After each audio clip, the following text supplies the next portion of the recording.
Bharatiya Janata party सरकार ओडिशार भविष्य नागरिक आमर छात्र छात्री मानकर भविष्य सहित एमाने खेलिछन। एमाने प्रथम अष्टम श्रेणी बहिर मुद्रण रे जो प्रकार टंका कारबार करिछन जहाँ विश्वास सूत्र प्रकाश कोटी कोटी टंकार कारबार होइछि। गोटे गुजरात कंपनी को पेंटिंग पाई दिया जाइथिले। जो सरकार छात्र छात्री मानकर भविष्य को बिकी दउछि एवं जो मंत्री शिक्षा मंत्री नित्यानंद गंड अर्थ पाई छात्र छात्री मानकर भविष्य को जलांजलि दउछंती से मंत्री निजर पदवी रे रहिबार आवश्यकता नहीं। उमरकोट विधानसभा निर्वाचन मंडलीवासी एवं नवरंगपुर जिलावासी तांकर इस्तीफा चाहूँ।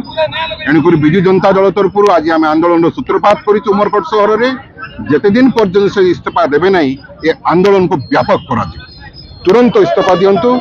नैतिकता दृष्टि तुरंत इस्तीफा दिंतु। क्षमा ना क्षमा दिज्व ना कारण ओडिशार भविष्य सहित खेल आम कहलु आम जोरदार आंदोलन करूँ एवं छात्र विजु जनता एवं युवा विजु जनता दल को निर्देश दि जाए आंदोलन को व्यापक करिया।